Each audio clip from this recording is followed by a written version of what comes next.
নির্বাচন নয়, এটা কিন্তু এই দেশের স্বাধীনতা সার্বভৌমত্ব রক্ষা করার একটা বিষয় এখানে জড়িত আছে।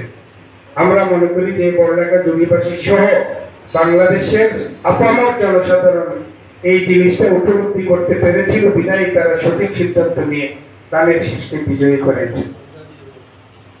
আমরা এই নির্বাচনের মধ্য দিয়ে আমরা ক্ষমতায় এসেছি। আমাদের গণপ্রজাতন্ত্রী বাংলাদেশ সরকারের বর্তমান প্রধানমন্ত্রী জনাব তারেক রহমান সাহেব দায়িত্ব নেওয়ার পরে এই দেশকে ওনার যে 31 দফা আপনাদের কাছে আমরা বিলি করে দিয়েছিলাম, ওনার যে নির্বাচনী ইস্তেহার আপনাদের কাছে আমরা বক্তব্যের মাধ্যমে তুলে ধরার চেষ্টা করেছিলাম, আমার মনে হচ্ছে যে আমরা যেটা চিন্তা করি নাই তার চেয়ে আরো অনেক উদ্যমী হয়ে কিন্তু উনি দেশ বিনির্মাণের জন্য কাজ করে যাচ্ছেন। এটা প্রত্যেকে আপনারা প্রত্যক্ষ করার সুযোগ পাচ্ছেন।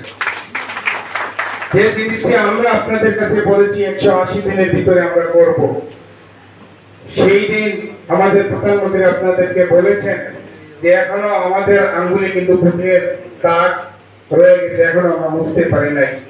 সবচেয়ে বড় যে প্রজেক্টটা ফ্যামিলি কার্ডটা, এই ফ্যামিলি কার্ডটা আমরা উদ্বোধন করেছেন আমাদের মাননীয় প্রধানমন্ত্রী। এবং সবচেয়ে খুশির ব্যাপার, এটা বললে লজ্জার কোনো কিছু নয়, যে জায়গায় উনি এই অনুষ্ঠানটি করেছেন, যে জায়গা থেকে উনি এই অনুষ্ঠানটি উদ্বোধন করেছেন এবং সেখান থেকে 38,000 মানুষকে ফ্যামিলি কার্ড দিয়েছেন, ওই জায়গায় কিন্তু উনি নিজেকে প্রার্থী ছিলেন এবং উনি ওই সেন্টারে পরাজিত হয়েছেন, কিন্তু উনি সিলেক্ট করেছেন আমি এই জায়গা থেকে ফ্যামিলি কার্ডের কর্মসূচিটা উদ্বোধন করবেন। এর চাইতে বড় মানসিকতা আর কি পরিচয় হতে পারে মানুষের জন্য? এটা আপনারা অবশ্যই উপলব্ধি করার প্রয়োজন বলে আমি মনে করি। ঠিক একইভাবে আমরা ইমাম মুয়াজ্জিনের কথা যেটা বলেছিলাম, পুরোহিতের কথা বলেছিলাম, আমরা গির্জায় যারা পাদ্রী আছেন তাদের কথা বলেছিলাম, এই কাজটি অলরেডি উদ্বোধন উনি করে ফেলেছিলেন। আমরা একটা জিনিস আশ্চর্য হচ্ছি, সনাতন ধর্মাবলম্বী ভাইদের দৃষ্টি আকর্ষণ করে আমি বলতে চাই, আমরা কিন্তু পুরোহিতদের সম্মানী দেওয়ার জন্য আমাদের দল মাননীয় প্রধানমন্ত্রীর নেতৃত্বে বাংলাদেশের সব মন্দিরে মন্দিরে তল্লাশি চালাচ্ছি। কারণ আমরা যেভাবে ইমাম মুয়াজ্জিনের সম্মানী দিতে চাচ্ছি, ঠিক একইভাবে গির্জার পাদ্রী এবং মন্দিরের পুরোহিতদেরকেও আমরা সম্মানী দিতে চাচ্ছি। কিন্তু সেখানে দেখা যায় 3 ভাগে 1 ভাগ পুরোহিত মন্দিরে আছেন, 2 ভাগ পুরোহিতের কোনো সন্ধান আমরা পাচ্ছি না। এই ব্যাপারে আপনারা একটু সচেতন এবং হবেন, এবং যদি অর্থনৈতিক কোনো কারণে এই বিষয়টা হয়ে থাকে তাহলে সরকার তো এই পুরোহিতের সম্মানই দিচ্ছে, এটা যেন আপনারা প্রত্যেকটা মন্দিরে এবং আগ্রায় পুরোহিতের ব্যবস্থাপনাটা থাকে, এই বিষয়ে আপনারা আরো একটু সচেতন হলে ভালো হয়। আমরা দাবি দেওয়ার বিষয়ে আমি 2টি কথা বলতে চাই। এখানে বিভিন্ন ভাবে অনেক দাবি এসেছে, আমরা মনে করি যে পর্যায়ক্রমে প্রত্যেকটা দাবি ইনশাআল্লাহ পূরণ হবে, কারণ এখানে যত দাবি উঠেছে, যত কথা উঠেছে, প্রত্যেকটা যৌক্তিক, এবং আমি মনে করি এই এলাকার মানুষ এটা পাওয়ার যোগ্য এবং মানুষের অধিকার রয়েছে। অনেক বিষয় আছে। আমার এক ভাই বলেছেন যে আমরা, সভাপতি সাহেব বলেছেন যে আমরা কোনো ভিক্ষার অনুদান নিতে চাই না, এটা আমিও আপনাদের সাথে একমত। আপনি যদি এই দেশের নাগরিক হন, তাহলে আপনার এই দেশের, অবশ্যই দেশের উপর আপনার অধিকার আছে।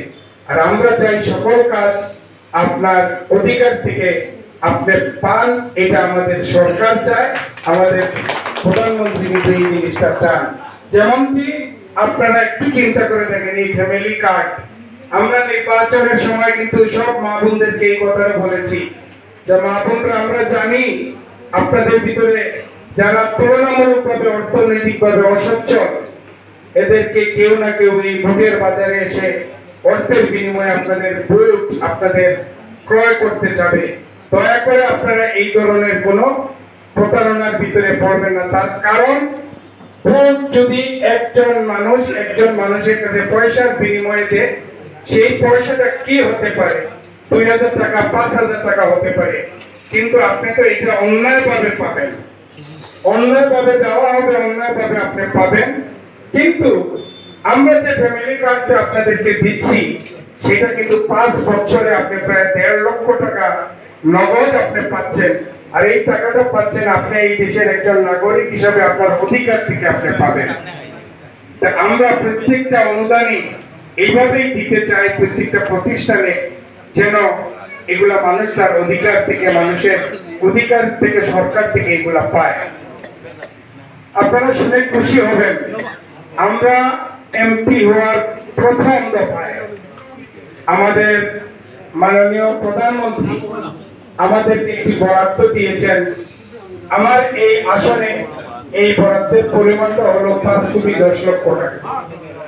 প্রথম যে বরাদ্দটা দিয়েছেন 5 কোটি 10 লক্ষ টাকা, এবং নির্দেশ দিয়েছেন এই বরাদ্দগুলোর জন্য প্রত্যেক ধর্মের প্রতিষ্ঠানে এটা ব্যবহার করা হয়, অন্য কোনো প্রতিষ্ঠানে নয়। সেই হিসাবে আমি জানি না অন্য আসলে কিভাবে করতেছেন। এই জুড়ি পড়ালেখায় আমি আমার সহকর্মীদেরকে নিয়ে আলোচনা করেছি, আমি প্রশাসনের সাথে আলোচনা করেছি।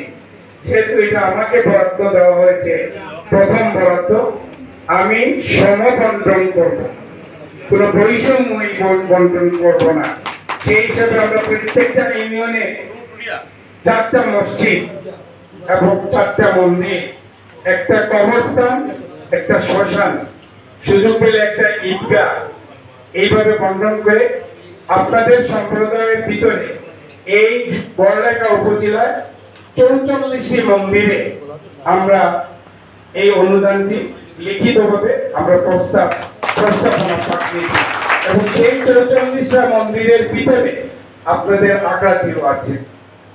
এই 44টা মন্দিরের ভিতরে আপনাদের পাখিওয়ালার এই আকৃতিও আছে, এবং এটা আল্লাহর রহমতে, সৃষ্টিকর্তার কৃপায় এমন একটা অনুদান যেটা দিয়ে অন্ততপক্ষে প্রাথমিক পর্যায়ে আপনার সিদ্ধান্ত মতে আপনারা এটার কাজকর্ম করতে পারবেন। ন্যূনতম টাকার পরিমাণটা হবে 3 লক্ষ টাকা। ন্যূনতম টাকার পরিমাণ